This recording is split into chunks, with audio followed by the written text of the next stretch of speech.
Welcome back to an episode of Clutching Sports. I'm with my host, Rohan Chakravarthi. How's it going, Rohan? Doing good, man. How's it going? Doing good, man. Doing good. So right before we went live, Rohan was asking me about the new logo. The other logo was just a temporary one. Finally got the Clutching Sports logo, DNA strand in there and everything for Clutch Gene. Now, Rohan, how are you been? I know you've been pretty busy going back and forth, Wisconsin and Bay Area, right? Or no? Yeah, I did a little bit of that. We're back in the Bay until I got to go back in a few, in about a month or so. But no, settling in. Excited for training camp. We've got it in 1 week. That's the exciting part, of the off season, the part that we've kind of all been waiting for. I'm glad to try and go out there and just see what this team looks like ahead of the 24 season. Well, the first thing that happened, like right before camp, right? Like obviously rookies reported yesterday, which is great to have the rookies report, but a not so good thing that happened with the rookies reporting yesterday was obviously the 49ers placing Ricky Pearsall on the non-football injury list. Um, Obviously, it's been reported as not major. It's something that's a little bit more minor, which is a good thing, but it's never a good sign to have your rookies um, on the already on the injured list or reserve list, whatever you want to call it. Right. But also yesterday, before we even get into talking about camp battles, Brandon Ayuk requests a trade this week.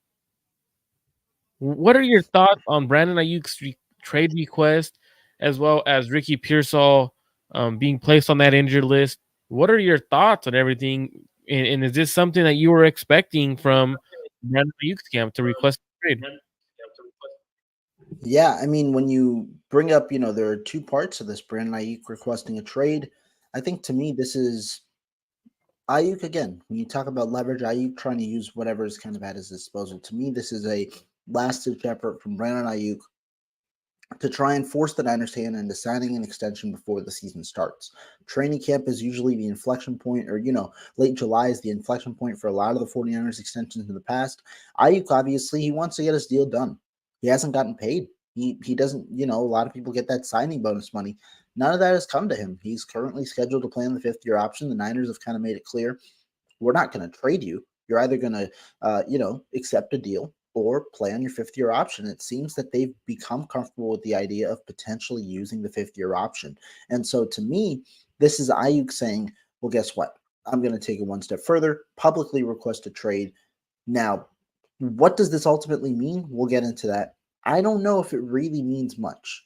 But to me, I think honestly, and we'll get into the Ayuk part, a little bit as well. I think the Niners have kind of handled this pretty well in terms of exerting their leverage, and it's a different situation.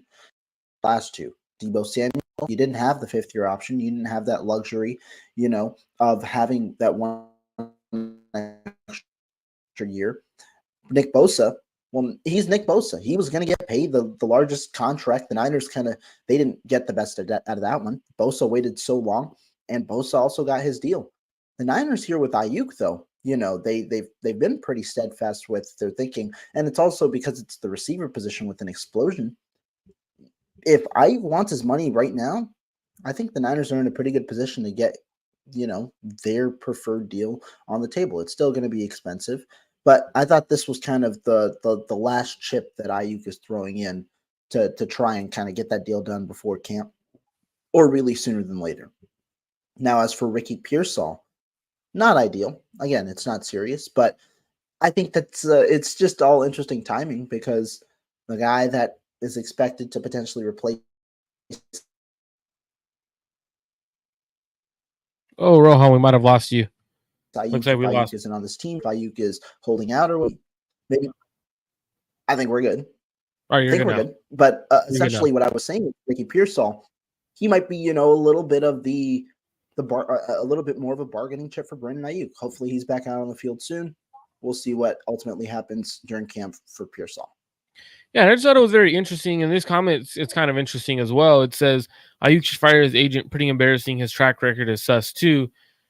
What I thought was interesting is the agent and John Lynch are like best friends, like really close friends.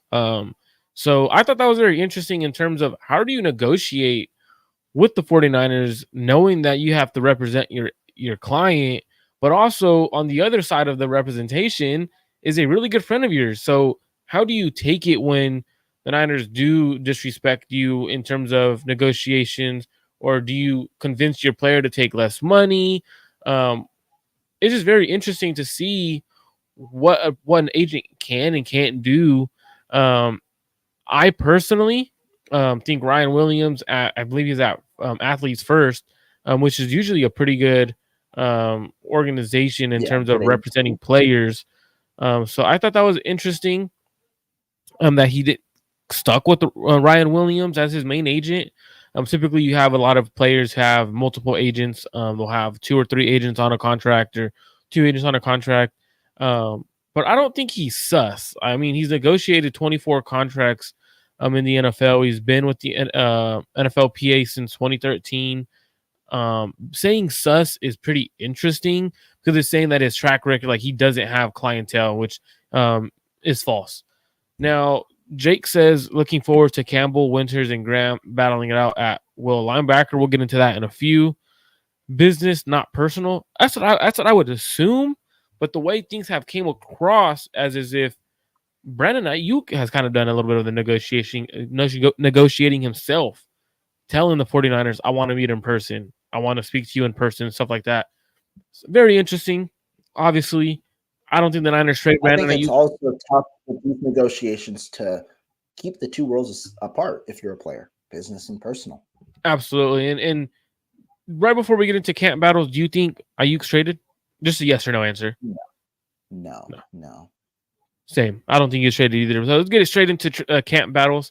Obviously, Brandon Ayuk is a big topic. Williams was the one who botched the Josh Norman contract talks. And which contract talks are you talking about? Because then I'm sure if he was the same agent as that Josh Norman had when he got paid pretty well. Um, have you heard how serious the Pearsall injury is? I have not, Rohan. Have you? I just saw that Matt Miyoko reported that it is not serious.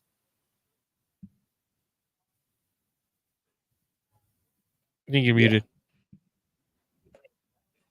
Oh, there we go. I mean, we haven't heard too much about it. Just know some people have said it's not serious. I think, I mean, I'd expect he's in like a no contact jersey to start training camp. Hopefully, it's not that big of a deal. NFI is something that you can be taken off at any time. It's not like he's required to be on the list for the entirety of camp. So it might be more of a precaution. Do you, do you remember when? And this is just because of the topic, obviously, of training camp and camp coming in. This is a good conversation to have right now. What are your thoughts on during OTAs when he was practicing with the non-contact, the blue jersey for non-contact? Do you think he was actually dealing with an injury, or were the Niners just trying to prevent him from getting touched because of the Brandon Ayuk negotiations? Because obviously you don't want your essentially leverage in a way to be touched, and you don't want him to get hurt. Or was he battling something and he was like, you know what, I could play through it. It's not severe. I'll be fine by camp. I think it was more the not related to Ayuk. I think he was probably battling through some nagging injury. Maybe it's a nagging hamstring. Maybe it's a quad. Who knows? I'm just speculating. I think it's more of a nagging injury, erring on the side of precaution early on, knowing you don't want to exert something too soon. You know, with Pearsall obviously going through the draft process and all the work that comes with that, going straight into rookie minicamp. And so I think it was more on that side. Okay, gotcha. And for my guy saying, Invader saying, um, okay, the franchise tag and then the Panthers rescinded their offer. I mean, Ryan Williams also negotiated a 5-year, $75 million deal that was guaranteed at signing was 36.5 for Josh Norman. So I mean, even though he didn't get that offer, that franchise tag, I would think as a player that franchise tag in 2015 or the 2016 tag that they had on him, I would personally prefer a 5-year, $75 million contract. Because right after the Panthers, he ended up going over to the Washington Commanders Commanders, on a right? 5-year, $75 million deal. And at the time, it was one of the biggest contracts for a corner. So it wasn't that. It was I mean, I guess you could say it was a mistake that he said don't sign it. Maybe he knew that it was going to be rescinded and he was going to get a bigger offer from another team on the open market. Hit the open market, got cashed out, was one of the higher paid corners during that time. Now going into the offense, Rohan, obviously, oh dang, going into my chair just broke. It's like leaning back as far as it can. That's crazy. So going into the 49ers roster, right? Offensively, there probably isn't many camp battles or anything like that for any starters. However, there's probably a couple positions that you could argue there's maybe a backup spot or something like that on the line, or someone who possibly could be in favor of maybe training camp nod over another player. What are your offensive training camp battles that you're looking at and you're like, I want to watch XYZ player or so and so compete for a roster spot or the backup job to someone or something like that?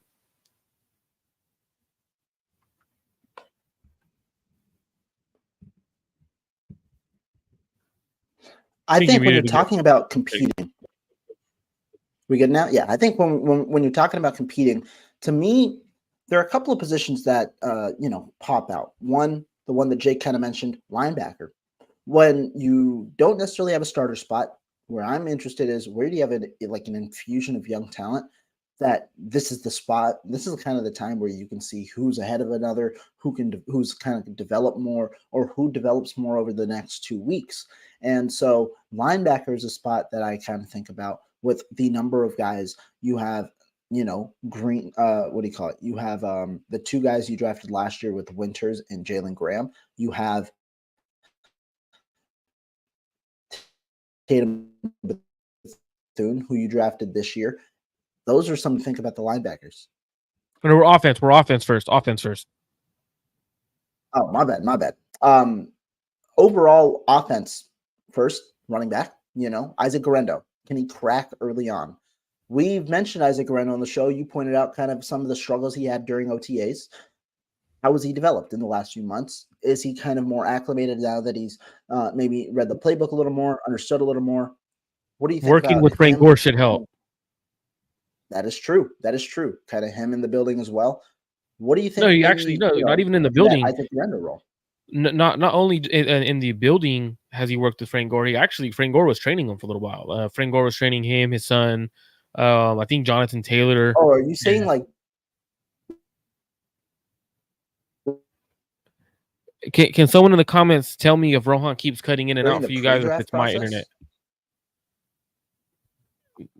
Can someone in the chat tell me if Rohan keeps cutting in and out for you because he keeps freezing on my end and I can't hear him, or is it me?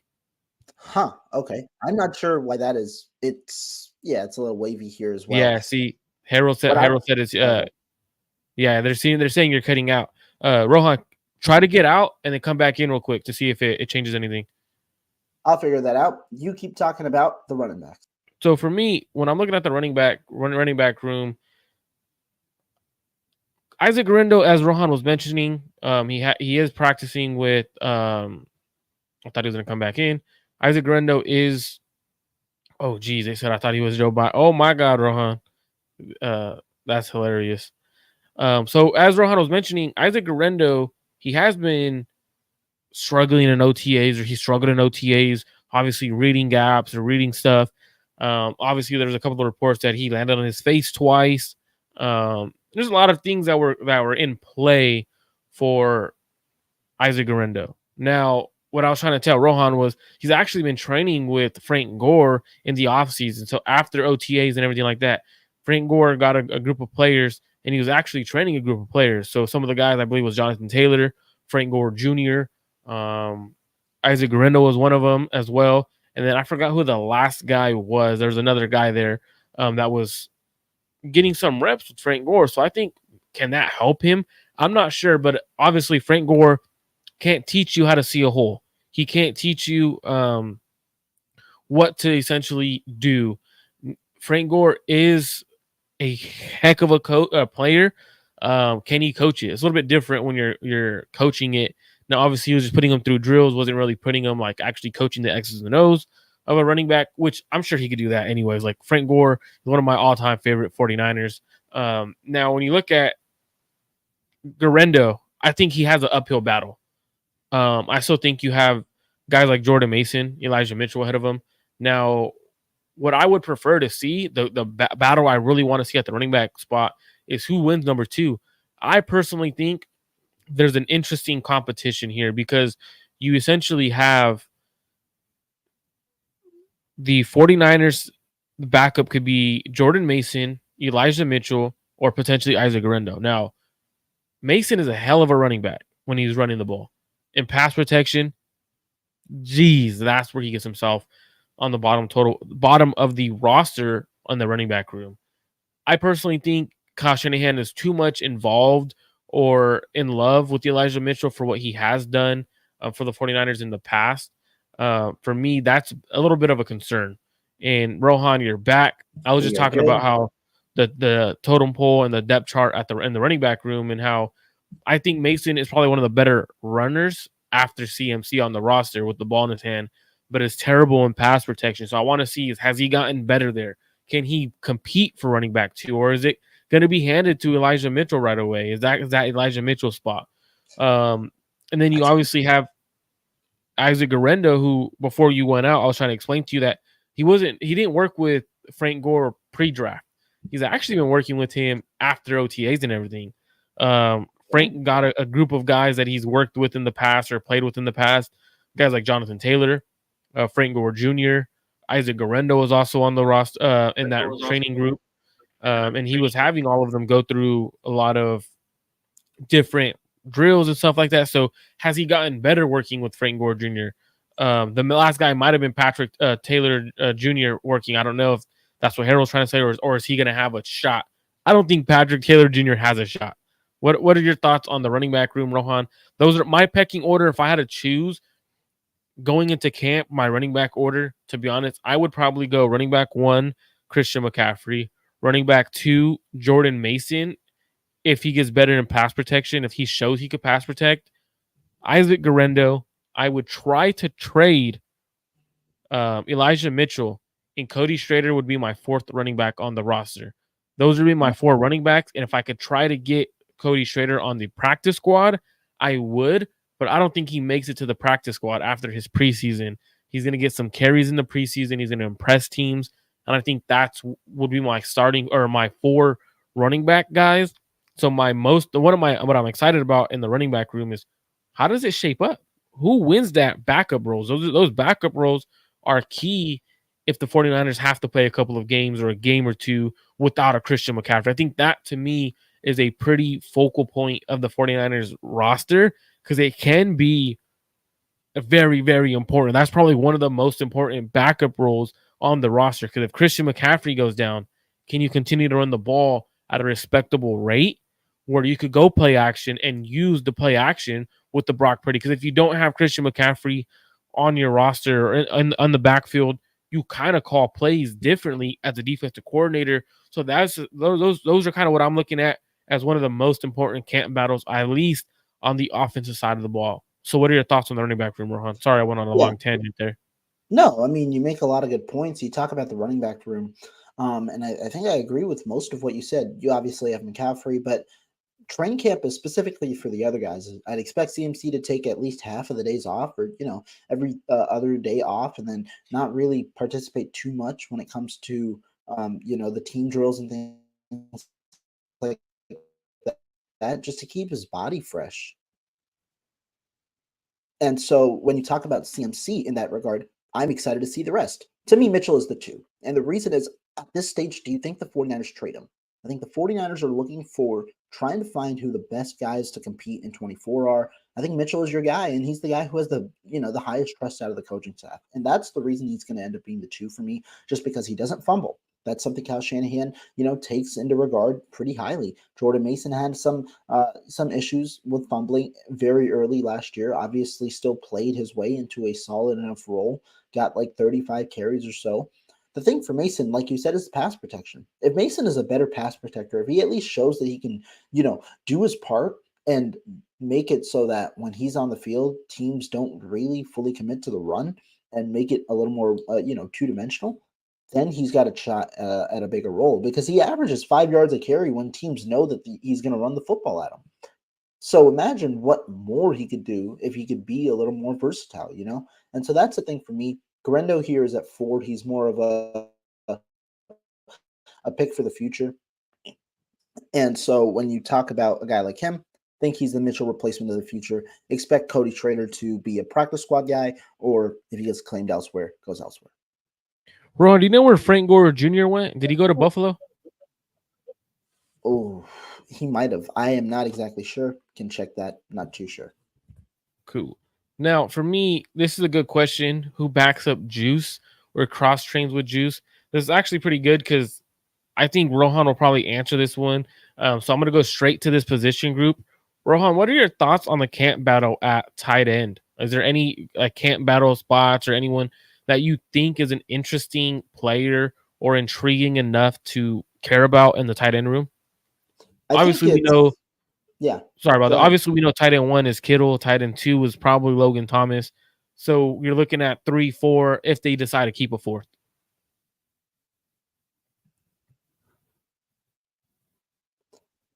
To me, I think this is wide open.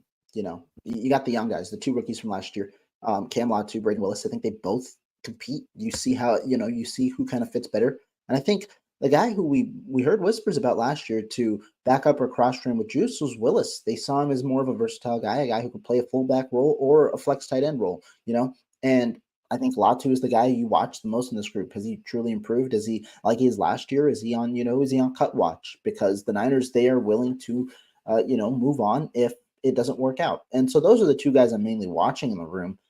Does either guy even have a chance to potentially push Logan Thomas? He's a veteran, doesn't need as many snaps in the in the offseason. Kittle probably takes a couple of days off too for rest and recovery. This is a room where there's going to be a lot of opportunity in camp and a lot of young names to potentially fill the roles. Now, this is a great comment or mention, not being sold on Thomas to make the roster, the 53-man out the gate. Now, Thomas only has about 300 dead cap, so the Niners decided to cut him. They have no ties to him, really. So, essentially, it's a very low-risk, high-reward kind of signing. Now, I definitely think the Braden Willis is the cross-training with Juice. He'll be that tight end, that fullback tight end guy that you can move around. Now, the interesting thing is in that tight end room, someone you didn't mention, or at least I didn't hear you mention them, and that I'm actually excited to watch or actually hear from is Mason Pline. Now, 6'7", 6'6", played basketball, so he knows how to box out and go up and get a rebound. Someone like a Logan Thomas, if you think about it. Logan Thomas, I believe, is in that same range of 6'5", 6'6", played quarterback. Obviously, Logan Thomas obviously did before he converted to tight end. So when I'm looking at Logan Pline, can he convert to an NFL-like tight end? Can he be a receiving threat in an offense? Now, the probability is low, obviously, because he's a former basketball player, converted football player, coming from a smaller school. I believe he went to, if I'm not mistaken, Fordham or Furman. So what can you get with him? But I think the main battle is between Braden Willis, Cameron Latu, and then do you want a blocking tight end? Do you want Eric Saubert to be your 3rd or 4th? Does that matter enough to Kyle Shanahan to make sure that player is competing with everyone on the roster, but then having the edge because he could block and play special teams? If that's the case, blocking it was supposed to be one of Braden Willis's better attributes coming out of college. Wasn't that great in NFL, at least to start his career. Didn't get much opportunity, but everyone, Rohan, do you criticize Braden Willis so much for the fumble in the Super Bowl or the muffed punt in the Super Bowl? Obviously, he had bounced off of his leg, I believe, or he was in the vicinity. The cloud, you mean? No, so it actually bounced off of Willis, I believe. Oh, you're saying the bounce off of Willis. He was in that area. A lot of people blame Braden Willis as like, oh, like I've seen comments on social media like the dumb rookie. What the hell was that rookie doing? Why was he in the area? He shouldn't be on the roster. Does that matter to you coming into this year when you're building the roster? No, no, not at all. I think he was one of the if you're talking about reasons why the Niners lost the Super Bowl, he'd probably be at like 60. He's way down there. And so no, not really. I agree with you. I don't think it's a big deal. We didn't see much of him last year.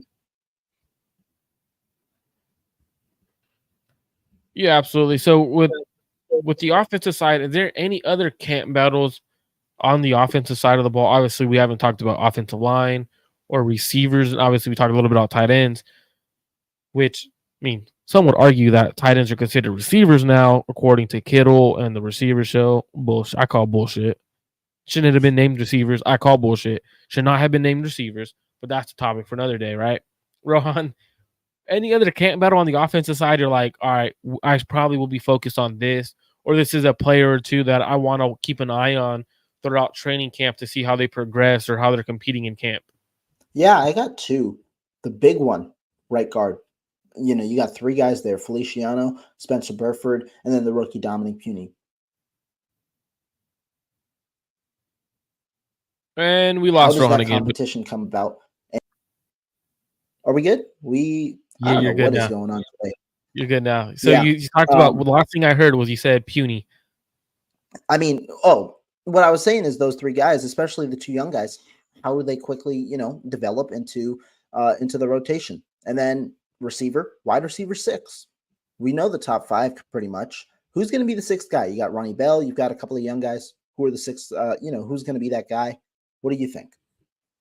For me, I definitely agree. I think Dominic Puny is a pretty good camp battle. Obviously, if it's Feliciano at center competing with Jake Brendel, obviously, how's Jake Brendel's health? That's a major thing. Is what is Jake? If Jake Brendel's health is not like good, where he could be a starting player for the Niners may honestly decide to move off of him. They could obviously, I think they could get off of his contract fairly reasonably and save some money. Jake Brendel's contract this year has an out. So if they decide to save money or he's too injured where he might not be able to play that many games this year, they have the out where they could get rid of that contract. They would save, I believe, this year if he was released.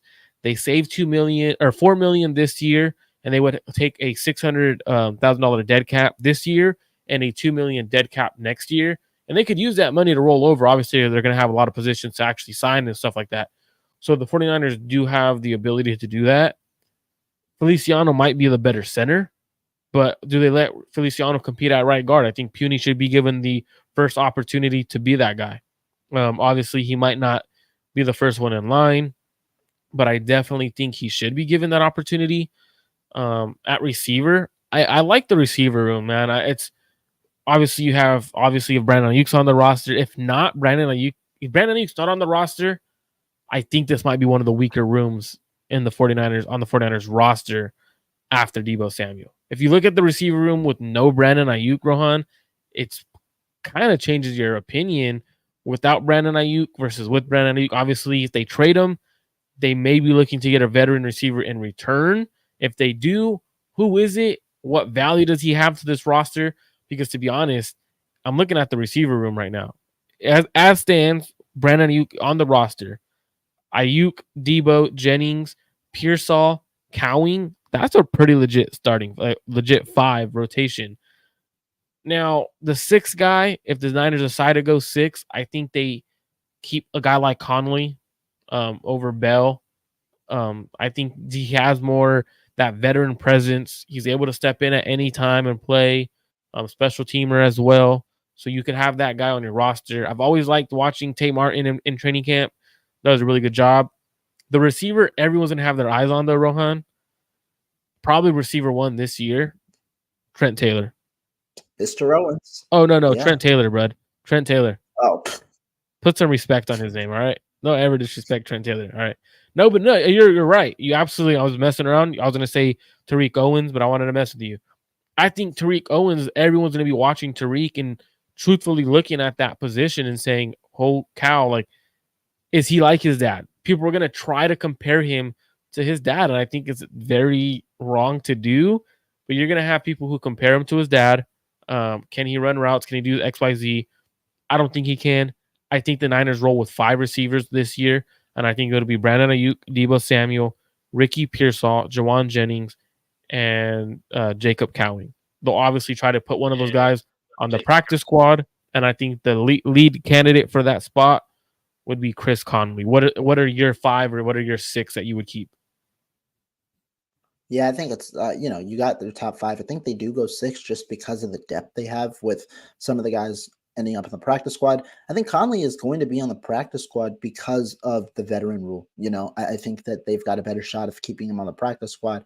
I think it would be Tay Martin or Ronnie Bell with a better shot for the 6th spot. Given that he made it last year, Ronnie Bell might be, the candidate, but I don't know if he's the best player to be that 6th spot.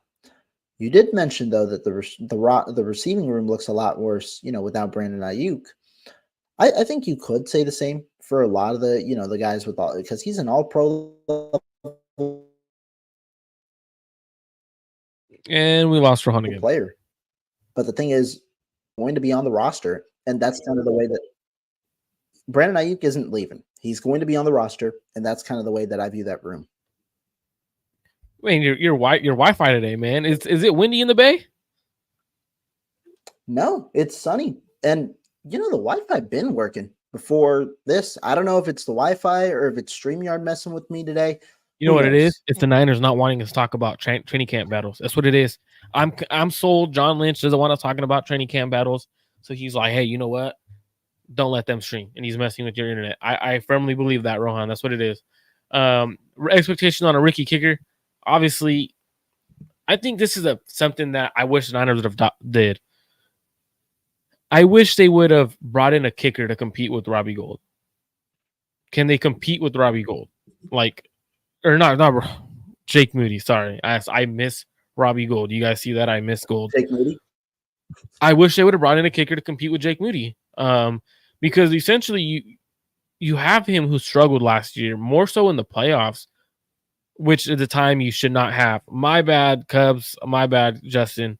You Cubs fan getting mad because I'm wearing the White Sox hat again.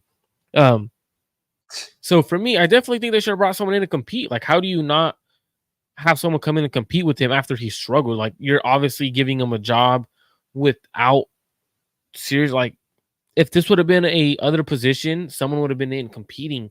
But just because they took him in the damn 3rd round, bro, roster politics is in play where he's like, no, he makes too much money. He's going to be on the roster no matter what. So I think obviously hope he gets better. If not, pray every time he kicks, I think, or close your eyes. What are your thoughts, Rohan? Do you close your eyes when he kicks? No, but you are. The thing is, do you want to spend 2 roster spots of 90 on a kicker? I think you can make an argument for it, but he's got to take a big leap forward. He was a 3rd round pick. You don't have a choice. You kind of just gotta roll with him, I guess, and hope he takes the big leap forward. I think they could have gone with one less player at another position. Like, they have like 40 corners. They have like a couple of extra safeties that are probably not going to make the roster. You probably could have gone. Obviously, you don't want a lot of these players to get a lot of training camp wear. So it's one of those ones where I get it. I truly get not having that extra guy on the 90 man roster. Talked about receiver. Talked about O-line, defensive side of the ball. The actual real thuds where they get to actually not hit anybody and they get abused and abused the first couple of days of training camp because or first time throughout training, the entirety of training camp because they can't tackle, can't actually get after the quarterback, sack anyone. I feel bad for defense in training camp, Rohan. I truly do. They can't do it. Yeah, especially when you have no pads to start. Any camp battle? I know earlier we had a couple of people talking about the free safety room. I know Invaders 49ers saying really don't have a single high cover 3 safety for free safety on the roster right now. You don't really need a true single high cover 3 free safety anymore because you could disguise a lot of things. So you're not putting so much strain on that player and having to be that eraser. You're not having that Earl Thomas who has to go sideline to sideline Niners like to run a lot of cover 2, cover 4. The last couple of years, they probably do that a little bit more. Probably go a little bit more cover 2 man. That's what I would at least assume. Cover 2 man a little bit more. Um, Obviously, any split safeties, it's kind of the go-to in the NFL now. So you don't really need that cover 3 free safety who could be that eraser on the back end. And even then, you do have the guys to do it. I think Jair Brown could do it. Hufanga showed he could do it his last couple of years when he was an All-Pro in times. I'm sure Mustafa could do it as well. So you're not really asking them to be in cover 3 60% of the time. So you don't need that guy anymore, at least for the 49ers defense. But roster camp battle for the defense side, Rohan, anyone in particular? Yeah, I mean, I look at corner. You got so many young options at corner. You've got a starting spot potentially available. Ronaldo Green is in the mix. You got Daryl Luter potentially on the outside, Isaac Yiadom on the outside. Curious to see, is it going to be the veterans that emerge, or is it going to be the younger guys that emerge? That's the one that I'm most intrigued about, especially because I expect Travarius Ward to probably take a couple of days off as well. You get some options where younger guys will get, 1 reps against the top guys. So that's where I'm most intrigued about. And also you see, the starters mix in with the twos. So there's going to be ample competition and ample opportunity against good level players. And Ron, do you want to answer this one? Because he continues to say, like, 49ers have typically leaned or on a single high cover 3 zone heavy scheme, relying on 4-man rush to get to the quarterback. Yeah, I think the scheme kind of part is kind of evolved, as the years have gone on. Obviously, you had a different coordinator last year with Steve Wilkes, a guy who was a little more blitz heavy. And you're right in the sense that that cover 3 look or that cover 1 look where you have that single high safety, you maybe don't have as much versatility there anymore because Gibson was, that guy. He wasn't necessarily an eraser, but the Niners also really have made their safeties versatile. You remember when Jimmy Ward was playing, he would range from the box to the back end to the slot. He played over 200 snaps in the slot per year, and so I think that role has become a lot more versatile. And the biggest thing that can help you erase that concern is having better man corners. And the Niners have kind of made an effort to fulfill that goal with Charvarius Ward, with some of their free agent signees and draftees, and also, Deommodore Lenoir evolving. I think that's kind of something that they're going to try and, think about a little more, play a little bit more press man coverage, trust their corners a bit more, and allow their safeties to be free ranging and roam around the field and kind of play the role that they're best accustomed to when you talk about Hufanga and Jair Brown. Yeah, I think that, like you said, like the defense has kind of evolved, even though Steve Wilkes, good point, Steve Wilkes changed a little bit. Steve Wilkes added stuff that I think the new defensive coordinator is gonna run with. I think he's gonna see this, and I think Sorensen as a former defensive back understands that you can't just be in cover 3 all day and get picked apart. Cover 3, especially if you're in cover 3, like you could truly pick cover 3 apart a lot more. And I think NFL teams are going to more of a split safety look. That's kind of more so the better coverage in the NFL right now. So you don't give up the big plays. You don't do certain things. And I saw a little bit more last year with the way the NFL was approaching, especially in the playoffs. You want to make teams throw in tighter windows, and cover 2 and cover 4 is something that does that, and allows you to make tighter window throws for teams, which leads to more turnovers for the defense. I know you mentioned cornerback situation. Who's the first 3 that lines up in the base situation when they're going over their shell defense? I think Green is going to end up being, one of the first 3. Oh, actually, day 1, I don't know. Maybe it's Yiadom. Maybe Yiadom I on think day 1. Yiadom. I think Yiadom Yiadom on day 1. in Lenoir. Yeah, Yiadom probably, Lenoir on the inside. That's how I'd expect it to start. It's interesting because the Niners, they picked up a couple of corners. They obviously picked up Yiadom. They also picked up Rock Ya-Sin. So it's curious. I'm like interested to see how it plays out in terms of the cornerback room. Obviously, you also have Darrell Luter, who had a really good OTAs.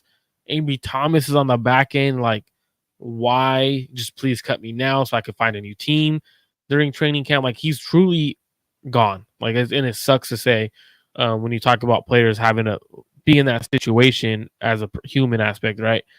So for me, I think the first couple of corners that they line up is obviously Charvarius Ward, Demo possibly in the inside, and I could see them doing Yadam on the outside just to see what they have. I think the plan is to start Renardo Green on the inside and Demo outside, which is very interesting.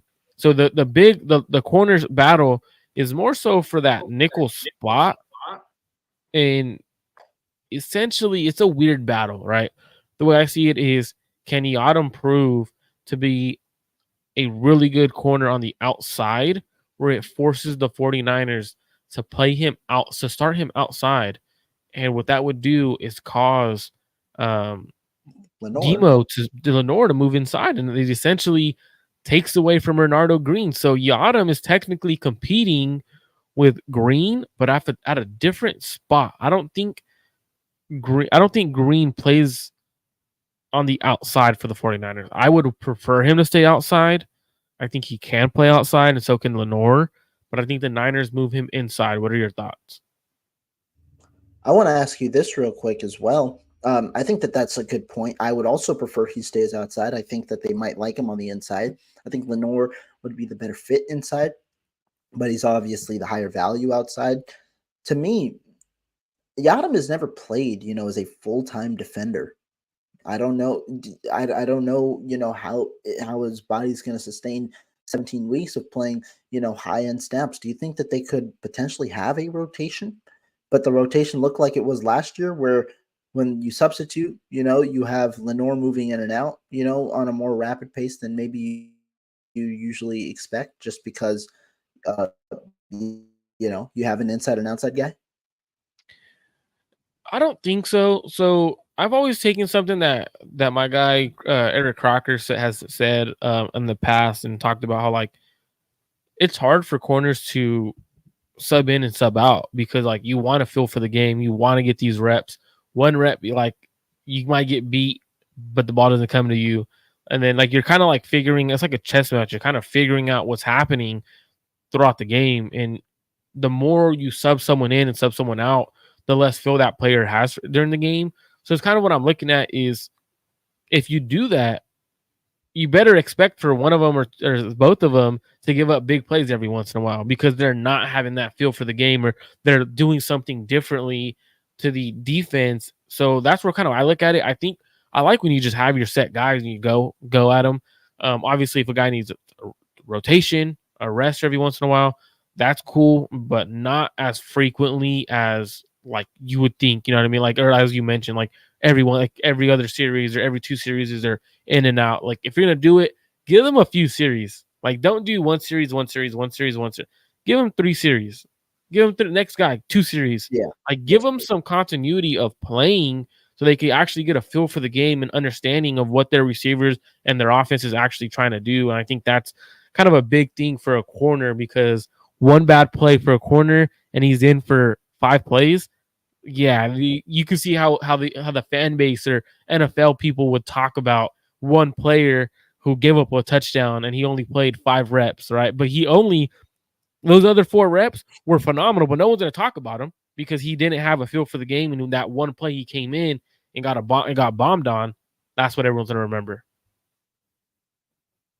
Yeah, good point.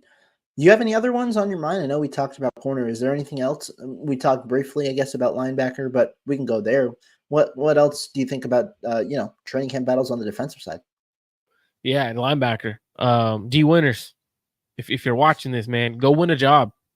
It, bro, go do it. Like you were drafted high enough to go and be possibly the replacement for um Dre Greenlaw. Go get your job. Don't let old Devondre Campbell take your job. The Niners drafted you in the 6th round from TCU. Go be great, man. That's what I want to see. Go win. Jalen Graham, go take a job. Those two young. I don't like the Niners brought in Campbell. I don't think he's been good with the Packers. He could argue scheme wasn't a good fit or X Y. Man, nah. Let the young guys play. Go win a job. Go compete. I'm excited about the linebacking group because you do have probably 6 to 8 weeks that you don't have Dre Greenlaw. Um, so that's to me what I'm looking for. What can they do in that linebacking room? How can they push themselves? How can you stand out when you can't hit? How is your coverage? How are you filling gaps? Filling like that's to me calling plays, recognizing stuff. So for me, that's what I'm looking forward to. I hope it's Winters who replaces Dre Greenlaw at that will linebacker spot. Obviously, in that Sam linebacker, the Sam role in base situations, I think Jalen Graham could do it. Now, the 49ers still have Oren Burke on the I believe. No, No, not they do Burke. not. No, Um, Demetrius Fouts. there you go. DFF. They still have DFF on the roster. I don't think he should be competing with the other two. I think it should be Fred, Winters, Campbell, and Jalen Graham all competing. I know they just drafted Tatum Bethune. I wasn't a fan of his. His film is not that great. Yeah. I mean, seventh round pick in a pretty, weak draft. No, but I'm saying that because I know a lot of people said that he might start. If he starts, boy. Would have been a big jump if that's the case. You would have to have a big jump, and you'd have to out of a lot of muscle during the time from his last college game to now because he's a smaller linebacker. When we talk about small linebackers, 5'11", 229 is pretty damn small. And it's not like his frame is not that big. Like he might have added weight for the combine when he weighed in. Justin is my favorite commenter. That stupid hat is climbing your thoughts. Burks is gone. Justin's the guy. I don't care if he supports Chicago. Justin's the guy.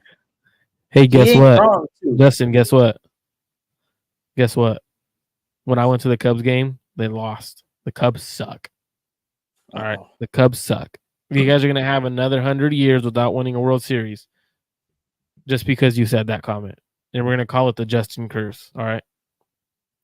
You're welcome. You're welcome for the Cubs curse. But no, like looking at the linebacking group, I think I saw someone in the chat say Malik Mustafa at the will linebacking spot would be insane. A 200-pound linebacker would be insane. Absolutely insane. I would like it would blow my mind if he was like I would probably think like I would probably stop doing most stuff, film watching and everything if he became a will linebacker because a 5'10", 200 linebacker, 200-pound linebacker, like that's insane. But who knows, man? Oh, we got two Cubs fans in the house. I mean, oh shit! Sorry, Eric. Eric, you're not cursed. You were a Cubs fan too. That you're not cursed. All right, you're not cursed. Only Justin. Justin won't see the World Series. Like, if you guys are in the World Series, his TV connection will not work the entire time. That's what we'll go there. All right. So linebacker. We talk linebacker. D-line. Do you think there's any competition at D-line or anyone who's on the verge of not making the roster that has a lot to lose or a lot to gain from training camp this year? I think if you look at the group, Kalia Davis stands out. You can't? Yeah, I can hear you now. I think if you look at the group, Kalia Davis, he's the guy who stands out. Kalia Davis is the guy who I think is, on the verge of potentially being cut. Fairly deep, DT room. And the Niners went 2 for 1. They added 2 defensive tackles, losing 1. He's the guy who I think if you're going to think about a potential move, Kalia Davis is the guy who I think, he's got a lot to prove this offseason. Can we finally get rid of Kevin Givens? Like, what does he, like, not trying to be a dick or anything, but what does he do for the Niners defensive line? Like a serious question. What does he do for the D-line? What stuff? Stand there, get pushed around? Athletic pass rusher. We'll call it that. When have you seen him pass rushing situation, win a clean rep, and do something great pass rushing?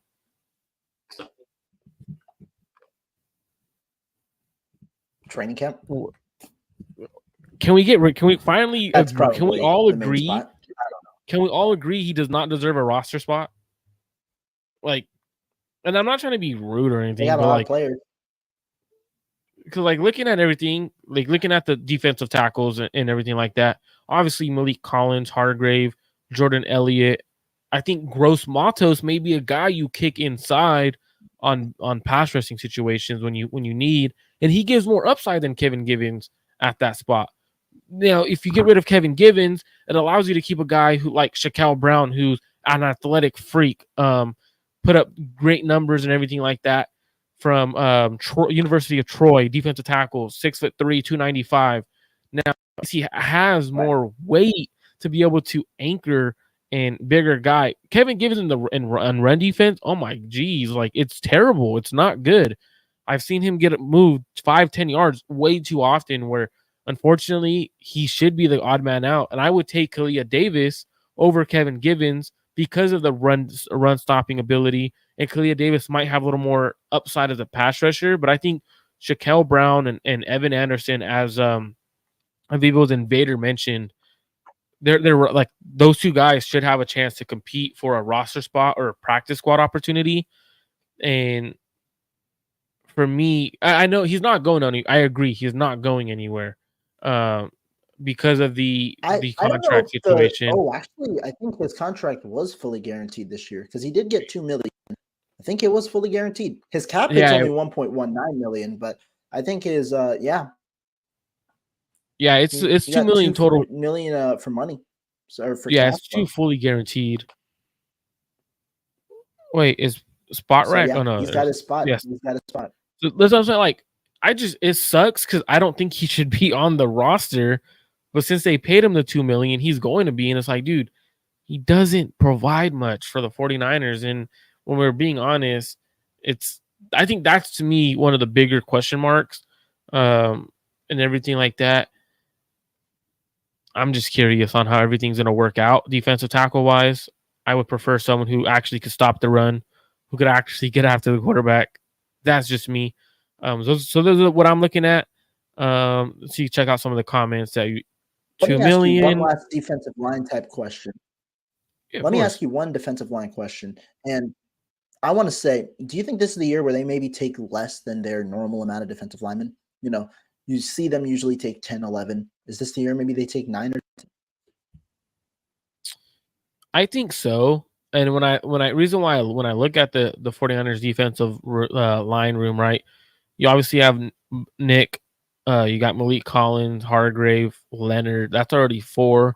You obviously are keeping either Gross Matos, you're keeping that's 5, you're keeping Jordan Elliott, that's 6.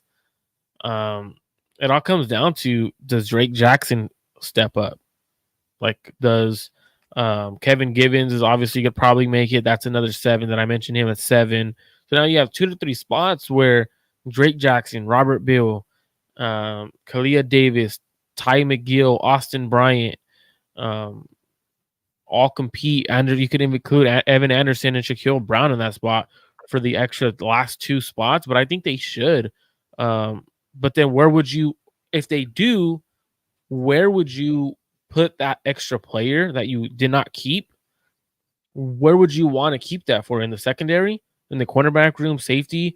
You gotta have to have somewhere to keep it, right? And I think if they did, it would because they have such a deep secondary cornerback group that they would take one less defensive lineman and keep us a corner that they be like, hey, you know what? Emergency situation, he could play for us. So definitely one of those ones where I think so. I think you're onto something there. yeah. I think that there's options. It obviously depends, and there's a lot of roster politics that goes on with the initial group, but could be a possibility. Could be. This was the main reason I was going to say no. I think the lack of rotation last year. Remember last year, was it with me, you, and who was it? Was it Sunil? Was it when they had signed Hargrave? We talked about it. I was like, dude, When we had the debate, yeah. Those yeah. three. And I was telling like, hey, like I know I believe you agreed with me. And I was like, dude, the defensive line room is going to be bad. We're not going to have a great pass rush. The lack of depth is going to hurt us. Ended up coming back. Like that was a huge reason the defense was always like hurting last year and looking like that. So definitely the lack of the rotation did hurt them last year. I talked about it on the show prior to the season and training camp and everything like that. I'd love to see Kalia Davis develop into something. Same. It just sucks he's always been injured. I have a question. Is Leonard Floyd an upgrade from Chase Young? On the count of three, Rohan, you get the answer. I'll answer. It's one word answer. 1, 2, 3. Yes. Yes. He's so his Wi-Fi. I should have waited like 10 seconds to answer because his Wi-Fi is off. My bad. A healthy rotation. No, I was just waiting for you to answer so I could answer, just a little. No, I'm kidding. The answer was yes. So the D-line might even be better, especially considering Armstead injury problems. I wouldn't say it'll be better because Armstead provided a lot of things as one player. Specifically for the run defense, right? And that was a problem when he was out. Huge. And like when you look at it, it's like, hey, Armstead who steps up? Obviously, Jordan Elliott is a good run defender. When you look at the roster, some guys who I think lack run defense: Javon Hargrave, Kevin Givens. I talked to a couple of Carolina Panthers fans. They said Gross Matos could stop the run if he's your big end on the outside to stop the run. So kind of in that big end role that Armstead was for the Niners.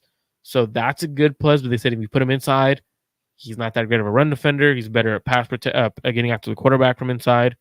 Malik Collins, better pass rusher than a run defender, but he's not terrible at stopping the run. I mean, you could have worse. Now, obviously, some of the guys on the roster are a little bit worse.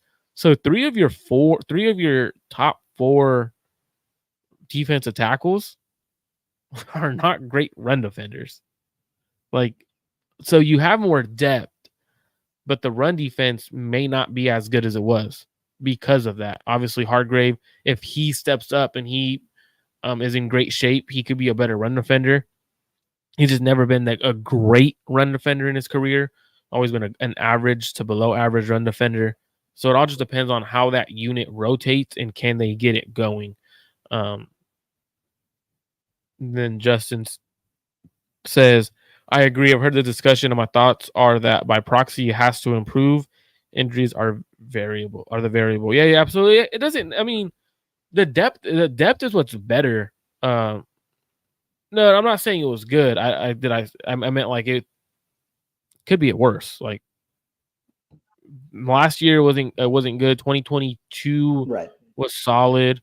And I had predicted it was going to get worse in 2023, and I think it might get a little bit worse this year too. And I don't really see the avenue for the run defense on getting much better with the defensive tackles they have on their roster. 2, they had the number 1 run defense when you were talking about the last few weeks of the year. Remember, after Armstead came back from that injury, that's when they really amped efforts up. When they went on that second half run, that's when they had the number 1 run defense. Obviously slipped a bit last year. This year, we'll see. Rohan, is there any one player? Obviously, there's a couple questions will be coming in and stuff like that. So we'll get to those as well. Is there any one player that you think will make the roster and it'll be a surprise roster, like a surprise player that makes the roster? That's a good question. I think Jimmy Garoppolo. I watched receiver. I think that, he could come back and he could be the backup. I know it might be a little dysfunctional. Jimmy is the guy to go. Imagine if Jimmy Garoppolo got cut by the Rams and the Niners signed him, bro. I would die. Obviously, he won't because of the contract situation and everything. Then we got to film another show, receiver or tight end. See, we got to see their actual thoughts with Garoppolo on camera with everything available. That's what I want to see, bro. The thing that's obviously, I'll let you get to the player the surprise player that's gonna make the roster. But we're talking about receiver. We keep talking about receiver, right? We talked about it a couple of times, and Jimmy Garoppolo and stuff like that. Looking at Jimmy Garoppolo with how bad he was with the Raiders and how criticized, or I'm not gonna say criticized, how Devontae Adams just bashed him to his face, literally. There was a point where I paused the receivers when he was like, "This is effing." When Devontae Adams was like, "This is effing pathetic." Shit, man. when he said that, you could watch Jimmy Garoppolo walking right in front of him. Like it shows his like lower legs, and you could tell it was Jimmy because it shows his quarterback's play wrist sheet thing, and he had the same cleats. I went back to confirm that it was him, and it's like, damn, like you're getting talked to your face like this. Wait, what happened to my comment? LOL. I don't know. You actually commented, and you have not commented. Rohan, has he commented? Well, shout out Let's to see your Jesse for comment. actually watching. This is probably No, the this is first time Jesse's ever watched our show, by the way. This is probably no, the it's first time. okay. He takes a nap during the afternoon, so he probably just woke up now. Probably, man. Like I don't know.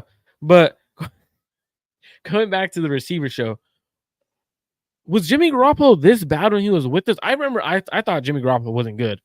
I didn't think he was good at all. I thought after the 2019 season, a lot of fans were like, "Oh my god, his stats is so great! Oh my god, we have the next Jimmy Jesus." They were calling him this. Like they were like after the 2017 season, after the 5-game stretch, people were calling him Jimmy Jesus. 2019 took the Niners to the Super Bowl. People thought he was the real deal. Was he that bad with the 49ers? Or was he good with the 49ers, or was it Kyle Shanahan covering things up? That's a good question. I don't know. I think it's like I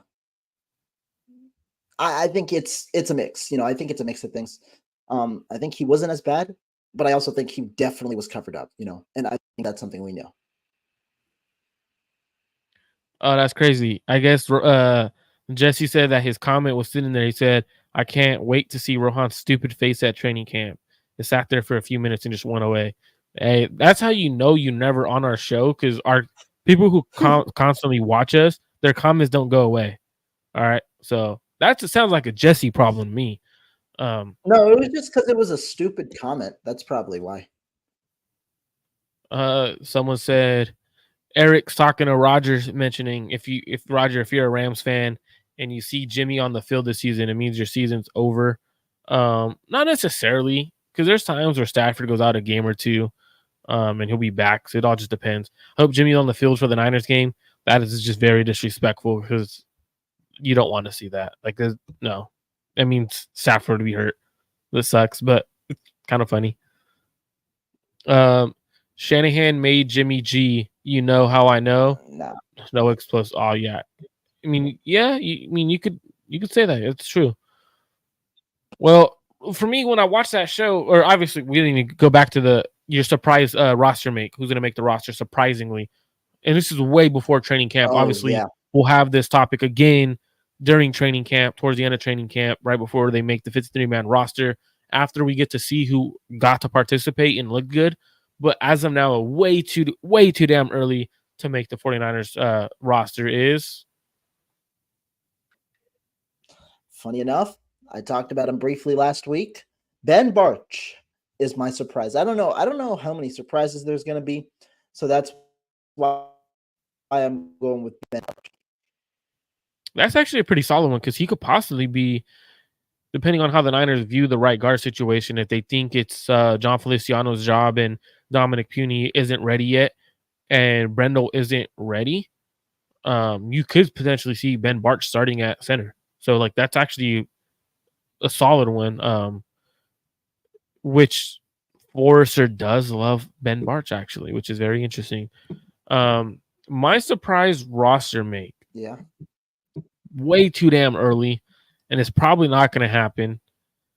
I'm going to go with Evan Anderson. I think Evan Anderson makes this roster. Yeah. Yeah, I think he ends up making the roster at defensive tackle. If we go back to when the Niners have had a good run defense, one common denominator is a big dude in that interior, at that 3 tech. Obviously, when you're in the wide 9, you don't really have anyone who we've run in the wide 9. We've run in the wide 9. You need big ass bodies inside, right? It's harder to move. There's more space in the wide against the wide 9. For example, DJ Jones, big ass body, right? Hard to move. It allows you to actually stop the run. It's why Armstead's such a good run defender when he's at defensive tackle in the wide nine. Same thing when he's outside. It's a big ass body that's hard to move. I think Evan Anderson is a guy who was picked by I cannot think of the defensive line coach, the dude who's going to be yelling at everyone at camp first day like he's a maniac. His first day and he's yelling. Yeah, Kosaric. He's going to be yelling at people like first day of he's such a maniac, bro. I love it. I think he handpicked him. Like, hey, you know what? They visited with him a lot. Kosaric handpicked him. Like, we need this guy on our defensive line. I would not be shocked if he made the roster, but it's way too early to see what he looks like against NFL talent. So we'll definitely take a look at that. Jonas goes on and says, Am I the only one who thinks if Ayuk is on the team, Shanahan would make it a point to feature is still on the team. Shanahan will make it a point to feature Pearsall in the early weeks just to prove a point. I'm trying to. So if Ayuk's still on the team, no. Like he's saying essentially to spite Ayuk play Pearsall, no. No, yeah. Especially because if you already point is to win, Ayuk gives you the best chance. And you're probably extending Ayuk at that point. Jesse says, I mean, why doesn't anybody put that together for Brock? We all agree Brock is better than Jimmy G, but if Jimmy G is a backup QB who looked top 12, isn't it fair to assume that Brock is being elevated, especially with Christian McCaffrey? Rohan, whoa. Jesse's trying to take us down a deep rabbit hole, and I'm all for it, Rohan. Answer this first. What happened? I said I'll let you take the fire for it, and you. Oh yeah, I'll take the fire. You know me. I'm always down to do some crazy shit and say some crazy shit on the show. I agree, right? And this is why. And this is what's crazy is I have Brock Purdy as a top 12 quarterback, 12-13 range is where I had him ranked, right? Which is not bad. People call it I'm a Brock hater because I talk about a lot of areas I think he should prove on, but I've also firmly have said I cannot say Brock is an elite quarterback or the top 5 quarterback yet or top 10 because I haven't seen him for multiple years in a row. And I said, and this is my response is I fell in love with Jimmy Garoppolo real early, and it was more so because of my fandom rather than watching the actual games and the X's and O's. After those 5 games in a row, right, we had a really bad rough stretch of having terrible head coaches after Jim Harbaugh. So for me, winning 5 games in a row, oh damn, he might be it. Obviously 2018 he gets injured, 2019 he played, we go to the Super Bowl. I'm like, oh damn, we have a quarterback, right? But as we're watching, I'm still like, there's still stuff he struggles with, but man, we're winning. And then I could like, you know what? We have our franchise quarterback. And I said it live on a show in 2019 after 2019 season. I'm like, you know what? Damn it, we have our damn franchise quarterback. So that's why I've kind of like put the pause on naming Brock the franchise guy because of what happened with Jimmy Garoppolo and what can happen when you start losing players like Christian McCaffrey, like a Brandon Ayuk, George Kittle. A franchise quarterback, a top 5 quarterback, is a guy who could carry an offense no matter who is on his roster. I don't know if Brock Purdy could do that. What I've seen is he can read the damn field. Probably when it comes to reading the field, A1, good quarterback. Arm strength, lacks. Now, when you need arm strength is when teams start going cover 2 and cover 4 against you in the playoffs, and they're actually blitzing you in these cover 2 press man situations where they're actually blitzing you, forcing you to make tight window throws over linebackers. Can he do that? Struggled at it in the playoffs. And that's where it gets important, where your arm strength actually is important, is in the playoffs when you got to make these tight window throws and they're suffocating you, blitzing you, taking away the run. And he struggled to do that. So for me, I 100% agree with Jesse's comment that we have to look at it in the sense of, can Brock be going on that rabbit hole in terms of he's right now a top 10, top 12 quarterback, but then as soon as he plays without these guys or without Kyle Shanahan, he's a quarterback too. So I'll let you take that one because I know you were a little hesitant to answer that. No, I think it's a good point, and my kind of argument for it is pretty short and simple. I think that there's a world where these guys are top 10 guys, and it's also fair to say that they're elevated. I mean, you cannot say that Brock Purdy is not going to be elevated when you have Christian McCaffrey, Brandon Ayuk, Debo Samuel, George Kittle, and Kyle Shanahan all at his disposal. Yes, he's definitely elevated by an extremely superior receiving core. But I think you can also make the argument that he is among the top group of quarterbacks. And so that's kind of the part where a lot of people go dynamic of one side or the other. They don't really find the middle ground. I think that that's what he's kind of pointing to. He can definitely be on that borderline top 10 kind of category. I don't know if he's purely top 10 yet for me. He's right there, if not at 10. You have to kind of take it all together with your argument. Yeah, like you have to take everything into consideration. Like it's obviously, even if I know there was a comment earlier and I can't find it, but they said even if Trey Lance did this, I would still if Trey Lance did this in his first 2 years, I would still be saying, you know what? Obviously, it's one full year of Brock Purdy. If Trey Lance did this his second year, that year he started when he was supposed to start, and he had this kind of season, I would say the same thing. Hold off. Same thing with Jordan Love. Hold off. We've only seen 1 year.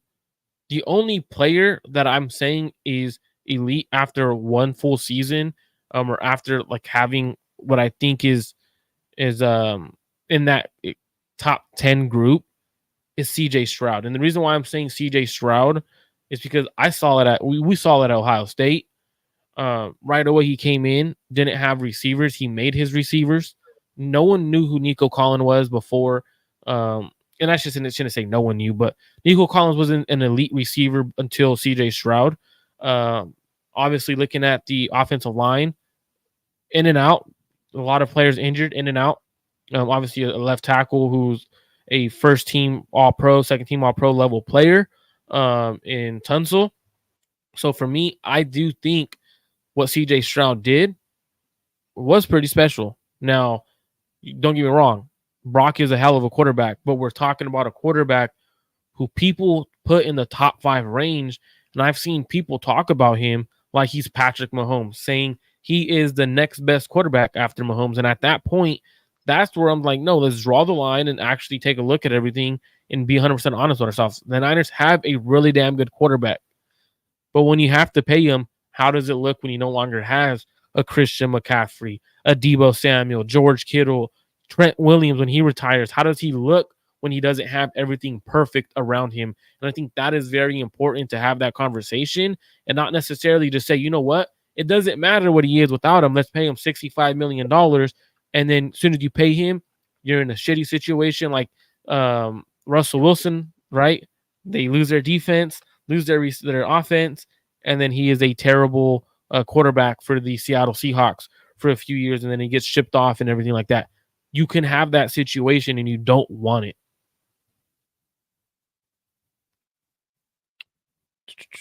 No, I agree. Yeah, I think that again, this is all subjective. There are a lot of factors. I do think body of work is important here, and that's kind of the main takeaway. Taking a look at. Wait, I have Brock higher than you, and I'm a hater. So that's what I'm saying. Like people, like Giannis is obviously having a conversation with Jesse. Obviously he's calling Jesse a hater, a Brock hater, calling him a Lance Homer. Very interesting when he has Brock Purdy higher than you, ranked higher than you, and you're calling him the hater. Like, so shouldn't you be the hater because you have him such lower? Wow, it's very interesting. When did Stroud play in Shanahan's system? Last year. Last year. It's Bobby a little different Slowick system, is the but OC there. Yeah, he took Shanahan's system. yeah, a little bit different, but definitely very similar in terms of what they're trying to do over there. Obviously, I think Bobby Slowick and some kind of weird, Rohan. A lot of people who leave Kyle Shanahan's offense and they take it with them, they put a spin on it, and they're more aggressive with Kyle Shanahan's offense. I wonder if it's because they get a good quarterback early, or they have a quarterback they trust right away, or they at least put confidence in him. For example, we take a look at a lot of Kyle Shanahan's quarterback or coaches who have gone with that offensive system, and they're a lot more aggressive, where they change it up to a more 11 personnel. What are your thoughts? Do you think that's something with Kyle Shanahan's system itself, or Shanahan himself? I think the Niners, the way that their system works with Kyle Shanahan, you don't need to complicate it even more because it's works so fluidly as is with because you have all the moving parts. I think when you go elsewhere, you might have to adjust a bit because different receiving cores and different quarterback styles. Sometimes, for example, in Miami, Tyreek Hill, you got to utilize his speed a little differently. That's where all the different motion sweeps with receivers kind of came in, and you see their receivers be used a little differently. Similar concept, just used a little differently. Obviously, the run game there works, at a high rate. And then last year with CJ Stroud, they change up a little bit of the concepts to fit their kind of, their core of weapons. And that's where I think there are some tinkering and some changes to be made. Obviously, a little bit more autonomy as well for the guys who are calling plays compared to when they're assistants under Kyle Shanahan.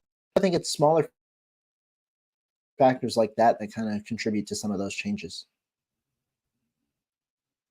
And I like when they add that element. I hope Kyle continues to add that element of the 11 personnel and being a little more aggressive. If you truly believe and Brock is your guy, throw the ball more, get more aggressive. Now, they ranked 17th. This is a pretty cool stat. They ranked 17th in passing attempts from quarter 1 to quarter 3. 17th. If you include all 4 quarters for every game they play, they ranked 32nd overall. Obviously, probably because they were winning a lot of the games where fourth quarter they're running the ball, killing the clock out. But still, within the first 3 quarters, only throwing the ball 17th in the NFL in a pass-happy league when you have a quarterback who could throw the ball. It's interesting. Is it a Kyle thing? Is it a trust thing? Does he not trust Brock to throw the ball that many times?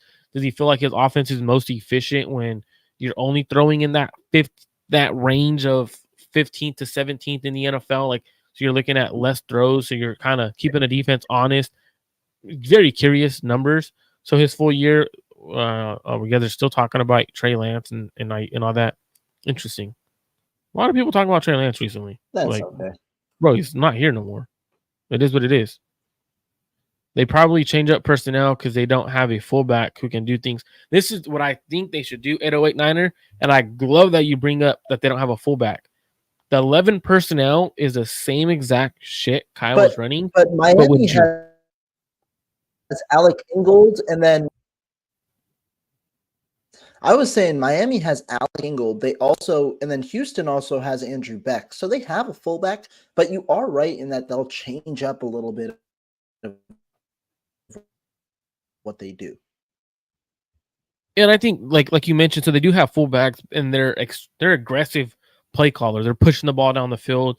They're having their quarterback push the ball down the field, which is pretty cool to see, especially because it's working for them. Like, their offenses are very good offenses.